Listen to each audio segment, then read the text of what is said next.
ये है सैमसंग का फ्लिप और ये डेफिनेटली ओवर प्राइस्ड है। तो मैंने कोई सस्ती चीज ढूंढी, वो है ये। इसमें सब अच्छा है, जैसे कि दुनिया का सबसे सस्ता फ्लिप फोन है ये। इसके अलावा इसकी कीमत भी कम है और ये मुड़ता भी है। बेसिकली मैंने ज्यादा नहीं सोचा, ऑर्डर कर दिया। उसके बाद मेरी नजर पड़ी इसके रिव्यू पर। फैक्ट के लिए इतने बुरे रेटिंग मैंने आज तक किसी स्मार्टफोन में देखा नहीं है। खरीदना तो दूर की बात है, बट आई थिंक ये रियलाइजेशन लेट हुई क्योंकि ऑर्डर आ चुका है तो प्रोडक्ट आ गया। भाई इतना बड़ा थैला। यूजुअल स्मार्टफोन बॉक्स की तुलना में ये थोड़ा बड़ा है, विच इज एक्साइटिंग। एक और पन्नी है, फील तो बहुत अच्छी दे रहे हैं। ये पन्नी अगर और अच्छे से लगी होती तो मैं थोड़ी और इज्जत करता। मैं जिंदगी में बस एक बार देखूंगा इनको और फिर मैं रख दूंगा, लेकिन देखो फील तो अच्छी। सेम इसकी भी क्वालिटी अच्छी है। कुछ स्टिकर्स, 12 महीने की वारंटी अगर सर्विस सेंटर नियर बाय है तो। USB-A charger 45 what. मैंने इससे अच्छा पैकेजिंग एक्सपीरियंस कभी नहीं लिया। बाकी पैकेजिंग का तो बस अचार डालेंगे, मेन है ये फोन 50% से ऊपर चार्ज हो, वरना ये वाला सीन बहुत हॉरिबल होगा। फोन ऑन करते हुए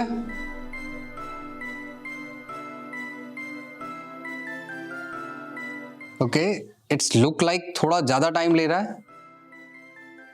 ओके, अच्छा 50% तो छोड़ो, यहाँ तो फोन ही कंप्लीटली डेड है। Not even showing the battery low sign type. फिर चार्जिंग लगाई, 15-20 मिनट बाद उसने पहली सांस ली। उसके बाद मैंने भी राहत की सांस ली, बट ज्यादा देर नहीं ले पाए क्योंकि 3 घंटे बाद भी ये फोन 50% पे ही स्टक था। एंड वियर्डली यूज करने के बाद भी 50% पर ही स्टक। ऐसा एंडलेस पावर नहीं आ गया था। 50% के बाद सीधा 0% बैटरी ऑफ होती थी। पहला दिन अमेजॉन को कांटेक्ट किया, रिप्लेसमेंट वहां नहीं शो हो रहा था, वही नया बवासीर। तो चलो सर्विस सेंटर चलते हैं। देखो किस्मत से 3 किलोमीटर दूरी एक सर्विस सेंटर था। वहां पहुंचा तो देखा एक्चुअली उस सर्विस सेंटर को सर्विसिंग की जरूरत है। अपना फोन दिखाया और उसने मुझे जो कहा वो समझने के लिए आपको 2 चीज पता होनी चाहिए। पहला, फोन ऑर्डर हुआ 22 जुलाई। दूसरा, डिलीवर्ड हुआ 5 अगस्त को। अमेजॉन ने कछुआ सर्विस यूज करी थी। फोन में सिम कार्ड भी नहीं लगा, तो ये फोन एक्चुअली एक्टिवेटेड भी नहीं है। और ये इंसान कह रहा है कि फोन रिपेयर होगा, लाइक बैटरी रिप्लेस होगी। पूरा फोन रिप्लेस नहीं होगा क्योंकि आप 7 दिन के अंदर नहीं आए। मैंने उसे कहा कि फोन ही 14 दिन बाद डिलीवर्ड हुआ है। बहस किया मैंने, कोई फायदा नहीं हुआ। लकीली मेरे घर के बगल में 3 किलोमीटर दूरी पर एक और सर्विस सेंटर था।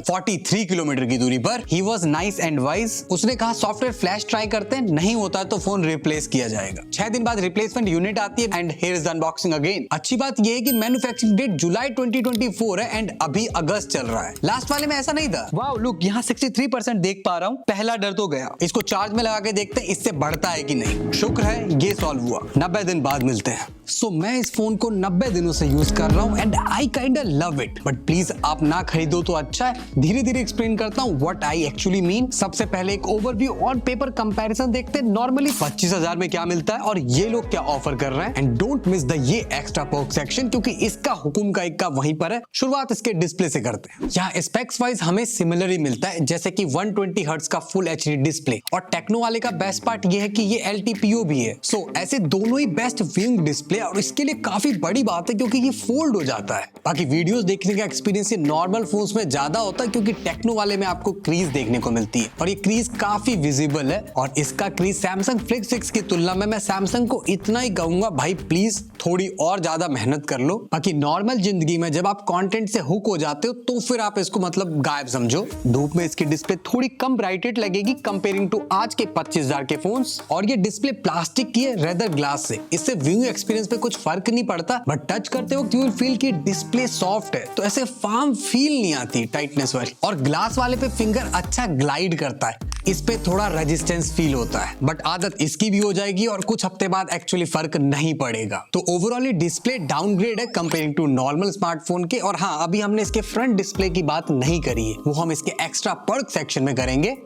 अभी बात करते हैं नेक्स्ट चीज, इसके परफॉर्मेंस की। इसमें Dimensity 8050 चिपसेट मिलेगा जो कि 8GB plus 256GB UFS 3.1 combo के साथ आता है। और ये नॉर्मल बेसिक टास्क जिसके लिए स्मार्टफोन की नीड होती है उसमें कोई दिक्कत नहीं है, बट जैसे ही गेमिंग या हैवी टास्क इंट्रोड्यूस करोगे ये फोन आपको थ्रॉटल करता दिखेगा। एंड हियर एंड देयर आपको जिटरनेस देखने को मिलेगी जो कि अनकॉमन है एक 25,000 के स्मार्टफोन से। एक लंबे समय तक अच्छा परफॉर्मेंस मेंटेन रखना में भी इसको थोड़ी दिक्कत होती है। बेंचमार्क्स की बात करें तो ये स्कोर है और नॉर्मली इस प्राइसिंग पर हमें 10 लाख के आसपास AnTuTu और 4600 के आसपास Geekbench। बाकी यही फासला मुझे गेमिंग के वक्त भी देखने को मिला। बाकी गेम हारने के बाद लिटरली आप फोन तोड़ सकते हो, बस एक ही साइड तोड़ना हमेशा। और जेंसन इंपैक्ट का डिफॉल्ट ये आता है, but on the other hand device गर्म थोड़ा ज्यादा होता है, हीटिंग एक हद तक बढ़ती है, रीजनेबल हाई 43 डिग्री सेल्सियस। ये ऊपर का सेक्शन इज लाइक दिल्ली की गर्मी और ये नीचे वाला इज लाइक बेंगलोर का एक अच्छा डिसेंट वेदर। और कभी कभार नॉर्मल टास्क के वक्त भी ये हीट होता मिल सकता है। सो यहाँ तो इसे बड़ी हार देखने को मिली नॉर्मल स्लैब फोन की तुलना में। और इसकी परफॉर्मेंस का क्रक्स ये है कि आप 19-20 हजार वाले फोन से इसकी परफॉर्मेंस कंपेयर कर सकते हैं। ओके, चीजें टफ लग रही है टेक्नो के लिए, होपफुली सॉफ्टवेयर में इसका स्कोर फ्लिप हो। ये फोन एंड ऑफ 2022 के लॉन्च हुआ था एंड्रॉइड 13 के साथ। 2 साल का अपडेट का वादा किया था और पूरे 2 साल बाद ही अपडेट रोल आउट हुआ है एंड्रॉइड 14 का। इससे हमें एक और टेक्निकल कारण मिलता है कि ये फोन इतना सस्ता क्यों है। और इसमें भी वही चाइनीज सॉफ्टवेयर वाली बीमारी जैसे कि OnePlus MIUI में होता है। सारे बेसिक ऐप से लेकर एडवांस ऐप सबका डाटा ये लोग कंसेंट के साथ मांगते हैं और ये शेयर करते हैं थर्ड पार्टी के साथ, जैसे AI gallery, calculator, compass, health monitor, voice recorder और सब कुछ। और मैं ये सोच रहा हूँ जब अपडेट देना ही नहीं है तो डाटा कलेक्ट करके सॉफ्टवेयर को रिफाइन तो नहीं कर रहे होंगे आई गेस। भाई एक पल के लिए ये सब हटा दिया, अब बता कैसा चल रहा है। देखो सॉफ्टवेयर फंक्शनल वाइज कुछ चीजें अच्छी कर लेता है, लेकिन लुक्स बहुत पुराना है। 120 हर्ट्ज की स्मूथनेस और स्नैपी फील जो UI में होती है उसमें भी हेयर एंड देयर इसका एनिमेशन पीछे छूट रहा होता है। वो कहते हैं ना आईफोन 60 हर्ट्ज भी एंड्रॉइड के 120 हर्ट्ज से अच्छा चलता है, इन्हीं लोगों की वजह से वो सुनने को मिलता है। अब UI में कुछ चीजें जो मुझे बहुत अच्छी लगी, बैटरी डेड होने वाला होगा तो एक काउंटडाउन टाइमर शुरू हो जाता है रेदर कि सीधा बंद हो जाना। बहुत टाइम इस टाइमर को देख के लगाए चार्ज में, बट हे डेड नहीं हुआ इसकी वजह से। मैसेज ऐप में ऐसे OTP बड़ा सा दिखता है, बहुत छोटा आइडिया बट क्या सही आइडिया है। सेम OTP वगैरह आए तो डायनेमिक आइलैंड में OTP दिखता है। नॉर्मली अभी ऊपर वाले को प्रेस करने पर वॉल्यूम बढ़ रहा है, फोल्ड करने के बाद अगर उसी को प्रेस करोगे तो वॉल्यूम घटेगा क्योंकि अब वो नीचे वाला हो चुका है। और इसको ऐसे पकड़ा हो तो ये बढ़ेगा। तो फोन के रोटेशन के अकॉर्डिंग वॉल्यूम बटन ऊपर नीचे होता रहता है। Nice touch. किसी भी ऐप का रीसेंट स्क्रीन ऐसे सेट एज अ ब्लर कर सकते हो, चाहे उस ऐप में डिफॉल्ट हो या ना हो। बाकी कस्टमाइजेशन में 5 आउट ऑफ 10। यहां मैं सभी UI को कंपेयर करके बता रहा हूं ना, अपने को थोड़ा एक्सपीरियंस है इस चीज में। बाकी कुछ ऑप्शन जो मुझे ढूंढने पर भी नहीं मिले, उसमें से सबसे पहली चीज है कोई भी ऐप प्ले स्टोर से डाउनलोड करोगे तो उसका शॉर्टकट होम स्क्रीन पे बनाएगा। अरे भाई नहीं बनाना, हमको अजीब जबरदस्ती लगा रखी इन्होंने। और अगर आप खुद चाहते हो किसी ऐप को होम स्क्रीन पर लेके जाना तो बिल्कुल SBI वाला सीन है इनका। यहाँ होल्ड करने पे पहले सेंड टू डेस्कटॉप, फिर वो लास्ट पेज में भेजेगा, फिर आपको वहां से उठा के जिस पेज पे लेके जाना है वहां फेंको। जबकि होना ऐसे चाहिए कि कोई भी ऐप आपने पकड़ी और बस उसको होम स्क्रीन पे छोड़ दिया। यहाँ पर वो अलग बात है कि बुक माई शो ने मेरे पिक्सल थीम का शो बिगाड़ दिया, लेकिन यू गेट द पॉइंट। कोई शॉर्टकट नहीं है जो आपको स्प्लिट मोड में सीधा ले जाए जैसे कि कलर OS वगैरह में होता है। एंड इवन फ्लिप फोन होने के बावजूद इसमें कुछ फ्लिप को लेकर ज्यादा करतबबाजी नहीं है। बाकी 5G है इसमें, लकीली मुझे नेटवर्क एंड कॉल के रिगार्डिंग इस पे कोई दिक्कत नहीं हुई। Sometimes better than iPhone 15। But सबसे बड़ा प्रॉब्लम ये है कि ये सिंगल सिम फोन है, मुझे खरीदने के बाद पता चला था। Amazon पे घुस के चेक किया तो यहाँ एक स्पेशल फीचर है ये इस फोन का। जब फोन आता है और अगर आप यहाँ से पिक करोगे तो नॉर्मल लाउड स्पीकर पे चला जाता है कॉल। इसको आप ईयरपीस पे नहीं कर सकते, सिर्फ आप वॉल्यूम कम कर सकते हैं। बाकी ईयरपीस पे सुनने के लिए ऐसे खोलो और ऐसे स्वैग मारते हुए कॉल कट कर सकते हो। सो अगर कुछ छोटी अच्छी चीजें हटा दो इसकी तो यहाँ पर भी फ्लिप फी का मामला फ्लॉप ही है कंपेयरिंग टू नॉर्मल स्मार्टफोन के। बट मुझे इसके कैमरों से उम्मीद है। इस फोन में 3 कैमरा सेंसर है, ये 64 मेगापिक्सल का मेन सेंसर, साइड में 8 मेगापिक्सल का अल्ट्रा वाइड एंड ये एक्स्ट्रा ब्राइट फ्लैश। रेफरेंस के लिए कंपैरिजन देखो, ये है iPhone 15 का, साइड वाला है OnePlus 12R and the beach वाला टेक्नो का है। और आखिरी सेंसर फ्रंट में आपको 32 मेगापिक्सल की सेल्फी कैमरा। अब मेन चीज कैमरा कैसा है। कैमरा क्वालिटी भी 20,000 टाइप वाले फोन जैसी ही है। HDR ज्यादा जगह बहुत पुअर रहता है, आई मीन कुछ जगह तो थोड़ा सा भी एफर्ट नहीं डालता। बहुत अच्छी लाइट होगी तो जो डिटेल्स हैं, अदरवाइज इंडोर या लो लाइट में इसका स्ट्रगल उतना ही है जितना मुझे वीडियो अपलोड करने में होती है। सॉरी। और इसको चाहिए कि सब्जेक्ट थोड़ा ज्यादा देर स्टिल रहे, अदरवाइज आपको ब्लर्ड इमेज देखने को मिलेगी। लो लाइट में इसके पास 2 मोड है। पहला बेसिक नाइट मोड जो ऑटो डिटेक्ट होता है तो ऐसी इमेज आती है जो कि ओके है। दूसरा ऑप्शन है ट्राइपॉड स्टैंड के साथ नाइट मोड। अब ये फ्लिप है तो अपना स्टैंड तो साथ में हमेशा लेके चलता है। तो मैं और एक्साइटेड था कि फोटो काफी ज्यादा इंप्रूव्ड आएगी, बट रिजल्ट ऐसा सेटिस्फैक्टरी बिल्कुल नहीं था। Now moving to videos. अब वीडियोस की चीजें कहां से शुरू करूं, क्योंकि मोस्टली चीजें बेकार है। सबसे पहले इसमें OIS भी मिसिंग है, तो स्टेबलाइज्ड वीडियो का सपना थोड़ा हिला हुआ मिलेगा। डिटेल्स में जो कुपोषितपन है वो यहाँ भी देखने को मिलता है। थोड़ी लाइट कम हो तो वीडियोस में नॉइज ऐसे आते हैं जैसे ट्यूबलाइट के आसपास कीड़े। बैक से मैक्सिमम 4K 30 FPS रिकॉर्ड कर सकते हैं एंड फ्रंट से 2K 30 FPS का मैक्सिमम सपोर्ट। अच्छी बात यह है कि वीडियोस में कलर्स थोड़े सटल से होते हैं, बाकी HDR या मूव करते वक्त एक्सपोजर का बैलेंसिंग थोड़ा सा हिला हुआ है, तो ऐसा ज्यादा मजा नहीं आता। सो बैक टू क्रक्स ये कि यहाँ कैमरा भी अराउंड 18-20K के आसपास के फोन जैसा बिहेव करता है और इससे डेफिनेटली बेहतर एक्सपेक्ट कर सकते हो आप नॉर्मल फोन जो इस प्राइस पर आते हैं। एंड मुझे टेक्नो के इस फोन के लिए काफी बुरा लग रहा है, अब और लग रहा है क्योंकि अगली फाइट बैटरी की है। अभी इसके अंदर 4000 mAh की बैटरी है, रियल वर्ल्ड में कितना चलेगी उसका एग्जैक्ट अंदाजा लगाते हैं। मेरा यहाँ फोन यूज करना 100% से शुरू हुआ था, जिसमें हाफ एन आवर तक एक के बाद एक यूसेज हुआ। बाकी फोन 120 हर्ट्ज पे मैक्स रेजोल्यूशन पे सेट था, बिकॉज व्हाई नॉट। फोन में एक 5G Jio SIM and brightness medium पे सेट था with auto brightness turned on. So इतने दिनों के यूज केस के बाद बैटरी लाइफ पर मेरा क्रक्स ये है कि बैटरी लाइफ एवरेज सी है। सुबह चार्ज करके निकलोगे तो शाम तक आपको जरूरत पड़ेगी। नॉर्मली मुझे SOT 4 से 4.5 आवर का मिला एक नॉर्मल मिड यूज्ड केस में। इसके ऊपर चार्जिंग स्पीड भी मुझे स्लो लगी। 45 वॉट का एक चार्जर आता है सुंदर से बॉक्स में, उससे इसे 0 to हीरो आई मीन 100% पहुंचाने में 55 मिनट्स लगते हैं। और यहाँ अगर नॉर्मल फोन का कंपैरिजन डाल दे तो ये बुरी तरीके से हार जाएगा, क्योंकि इनके यहाँ बैटरी EMH इजीली 5000 को छू रही है और इन्हीं सेम यूज केस में मुझे 6 आवर का SOT तो इजीली दे देते हैं ये लोग। बाकी charging speed easily 69 what plus तो हर कोई दे ही रहा है, तो इस लॉजिकल रीजनिंग के हिसाब से भी ये कंपैरिजन भी नॉर्मल फोन वाले ही ले जाते हैं।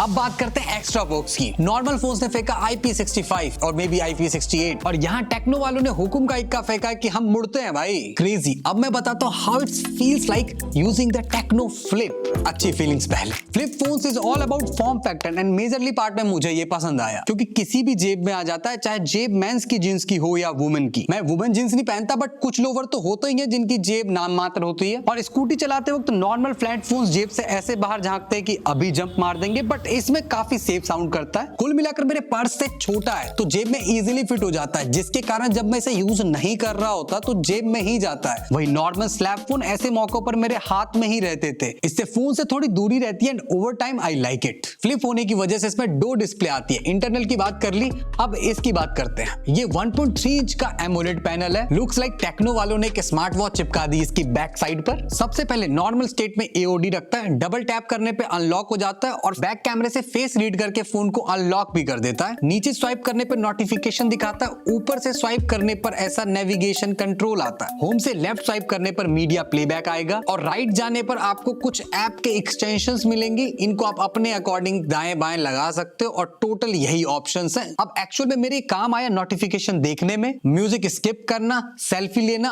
और टाइम देखना। इसके अलावा कोई और पर्पस सॉल्व नहीं करता ये। तो फंक्शनैलिटी वाइज मुझे काफी कमी खली। हद ये है कि यहाँ से मैं टॉर्च भी नहीं जला सकता, क्योंकि ऊपर यहाँ ऑप्शन नहीं दे रखे और आप इनको कस्टमाइज भी नहीं कर सकते। तो ऐसे बेसिक टास्क के लिए भी लिटरली आपको फोन खोलना पड़ता है, जो कि मतलब एक एंटायरली।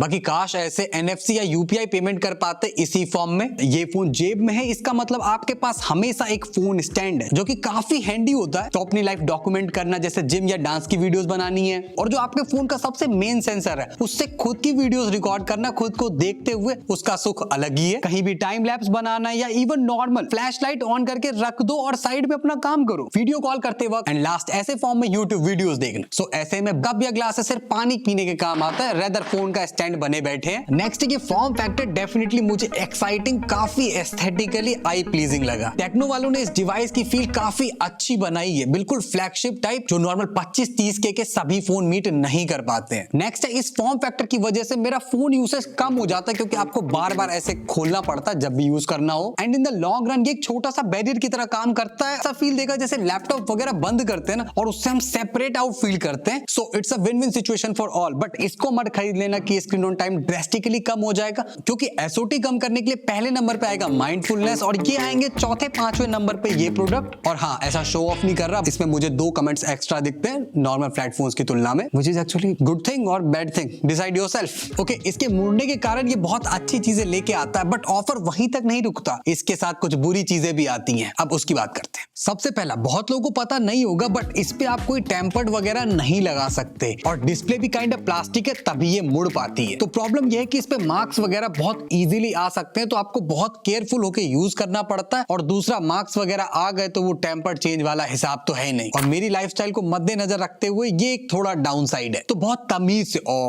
रेस्पेक्ट के साथ इसको यूज करना पड़ता है। साइज कॉम्पैक्टनेस की वजह से ये फोन एक बार भी मेरे हाथ से नहीं गिरा, और जितना मैं खुद को जानता हूँ इतने टाइम पर एक नॉर्मल फोन एक दो बार तो मैं पक्का गिरा चुका होता। बाकी IP68 छोड़ो, इसमें IP54 टाइप रेटिंग भी नहीं है जो आपको नॉर्मल फोन या IP68 जो सैमसंग के फ्लिप 6 में है वो सब कुछ नहीं मिलता देखने को। दूसरी प्रॉब्लम जो मुझे लगी, इससे आप जल्दी से फोटो क्लिक नहीं कर सकते। वो होता है ना, मूवमेंट है भाई, जल्दी से कैमरा निकाल फोटो खींचते हैं, सो इसके चक्कर में मूवमेंट का मोए मोए हो जाता है। और मान लो शॉर्टकट के थ्रू मैं कैमरा ऐप एक्सेस भी करता हूं, इसको खोलने के बाद अभी भी अपन सेल्फी मोड में ही है, जबकि मैं यहां प्रेफर करूंगा कि बैक कैमरा एक्सेस हो, क्योंकि सेल्फी तो मैं यहां भी ले ही सकता था। बाकी कवर स्क्रीन का प्रीव्यू जब आप फोन को अनलॉक करोगे तभी एक्सेस मिलती है। किसका आइडिया, किसका ये। अब बात करते हैं इन फोन का सबसे बड़े डाउन साइड की, वो है जब आप इनको बेचने निकलोगे सेकंड हैंड मार्केट में। और ये बात इन बेचारे गुमनाम कंपनी तो सीमित नहीं है, सैमसंग भी इसका शिकार है। और इसके ऊपर इनकी कंडीशन फ्लोलेस रहने के चांसेस कम है कंपेयर टू नॉर्मल फोन्स के, क्योंकि डिस्प्ले पे ऐसे नाली का पानी आ जाता है। बाकी इसके बाद तो खत्म, टाटा बाय बाय वाली बात है। और इनकी डिस्प्ले की रिपेयर कॉस्ट काफी ज्यादा होती है, समटाइम्स नया फोन सस्ते में आ जाता है इनका। सो कंक्लूजन क्या है, एक्चुअली इस फ्लिप ने मुझे इतनी खुशी दी है कि मैं इसके नेगेटिव को सैक्रिफाइस कर सकूं, बट स्टिल अपने करीबियों को इससे अभी दूर रहने को कहूंगा।